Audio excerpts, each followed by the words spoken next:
ఇంకోటి ఏంటంటే మనకి 96 నుండి 2004 వరకు అండి స్వర్ణయుగం, తెలుగు ప్రజలకి స్వర్ణయుగం 96 నుంచి 2004 బాబు గారు సీఎంగా ఉన్నప్పుడు అదే మ్యాజిక్ జరిగిందండి. అప్పుడు ఆ మ్యాజిక్ అనే దాన్ని మళ్ళీ 2024 నుంచి 34 వరకు మీ ఆధ్వర్యంలో జరగాలని మా అందరి కోరిక సార్. అప్పుడు ఒక సైబరాబాద్ వస్తే ఈసారి ఒక అమరావతి రావాలి.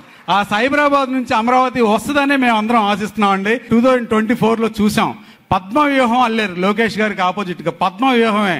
అప్పుడు ద్వాపర యుగంలో అభిమన్యుడు ఆ పద్మవ్యూహాన్ని ఛేదించలేకపోయాడు. కలియుగంలో లోకేష్ గారు పద్మవ్యూహాన్ని ఛేదించి కలియుగ అభిమన్యుడు అయ్యారు సార్. మీరు కలియుగంలో అభిమన్యుడు అంటే మీరే.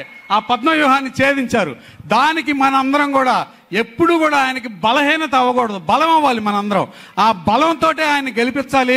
ఇంకొక 10-15 సంవత్సరాలు మళ్ళీ ఈ గవర్నమెంట్ ఉంటేనే ఒక సైబరాబాద్ లాగా ఒక తెలుగు వారికి ఒక అమరావతి వస్తుంది. తెలుగు వాళ్ళు చాలా పెద్ద సంఖ్యలో ఉన్నారు.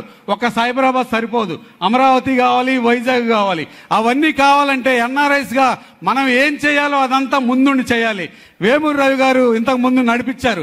నెక్స్ట్ ఆయన ఇప్పుడు ఏపీ ఎన్ఆర్టీఎస్ లో చేరారు కాబట్టి వచ్చే ఎన్ఆర్ఐ టీడీపీ వాళ్ళు ఎవరున్నా సరే వాళ్ళకి వెన్నుదన్నుగా మనందరం నిలబడి తీరాలి అని చెప్పేసి మనందరం కూడా ఒక్కసారి ప్రతిజ్ఞ చేసి మొత్తానికి ఇక్కడికి వచ్చినందుకు సార్, ఆస్ట్రేలియా వచ్చినందుకు మీకు మరొకసారి ధన్యవాదాలు చెప్తూ మీరు ఎంత ఇస్తారో ఆంధ్రప్రదేశ్కి దానికి డబుల్ ఆంధ్రప్రదేశ్ ప్రజలు మీకు తిరిగి ఇవ్వాలని కోరుకుంటూ ఇస్తామని వాగ్దానం చేస్తూ థ్యాంక్ యూ సార్.